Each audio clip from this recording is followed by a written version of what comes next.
আমার সারা জীবন ব্যবসা বাণিজ্য হলো না, ক্যারিয়ার হলো না, চাকরি হলো না।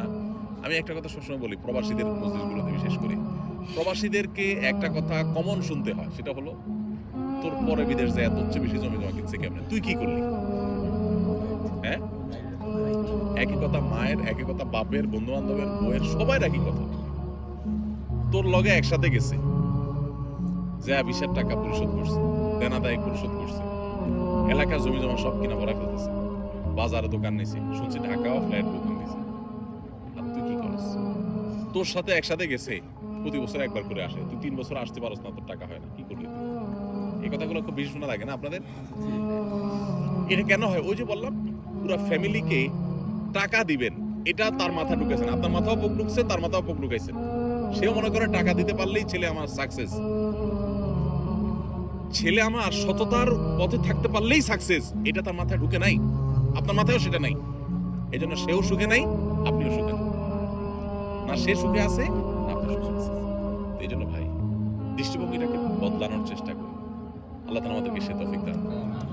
আমরা এই প্রবাস জীবনে যতদিন থাকবো আল্লাহর আদেশ নিষেধ মেনে পরিপূর্ণ এবং খাঁটি মুসলমান হওয়ার চেষ্টা করবো। আমার জীবন চলে যাবে, ফজর নামাজ মিস হবে না জামাতের সাথে, রাতে আমি ওইভাবে শোবো, ওইভাবে ঘুমাবো, আমার ফেসবুক টিপে বা ইউটিউব টিপে করে গিয়ে আমার ফজর নষ্ট হতে দেবো না।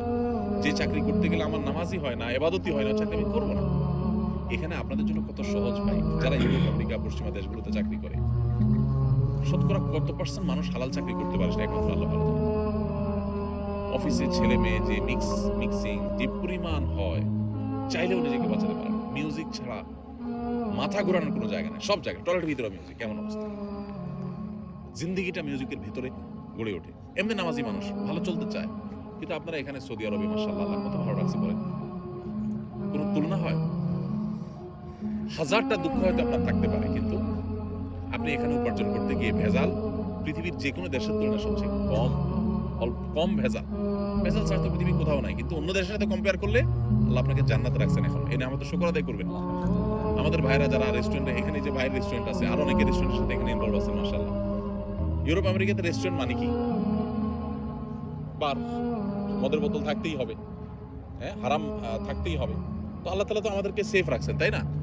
এখন বাকিটুকু নামাজের ব্যাপারে গুরুত্ব আরোপ করা, হালাল হারাম মেনটেন করা, পরিবারের হক আদায় করা, কারোর হক নষ্ট না করা, আল্লাহকে ভয় করে চলা, বাস। পরিবারের সদস্য সবাইকে এভাবে যদি গড়ে তুলতে পারি, দুনিয়াটা জান্নাত হয়ে যাবে ইনশাআল্লাহ। চেষ্টা করা যাবে না ইনশাআল্লাহ? আল্লাহ আমাদেরকে তৌফিক দান করুন। জাযাকুমুল্লাহ খাইর, জাযাকুমুল্লাহ খাইর, বারাকাল্লাহু ফিক। রাত হইছে, আমরা আর লম্বা করলাম না। দৃষ্টিভঙ্গিটাকে পাল্টাই, টাকা নয়, ঈমান আমলই মানুষকে সুখ করে, ঠিক আছে না ইনশাআল্লাহ? এটা পরিবারের সদস্যদেরকে বোঝাতে হবে। কিভাবে বোঝাবেন? আগে নিজের দিনটা বুঝেন, আপনি দিনটা বুঝলে তাদেরকে বোঝানো সহজ হবে। কোরআনটা বুঝে পড়েন, হাদিসটা নবী সাল্লাল্লাহু আলাইহি ওয়াসাল্লাম বুঝে পড়েন। প্রত্যেকটা জিনিসের ক্ষেত্রে যদি এরকম বুঝে বুঝে দিনটাকে মানতে পারেন, মুসলমান বাই চান্স না হয়ে মুসলমান বাই চয়েস যদি হতে পারেন, কোরআনটাই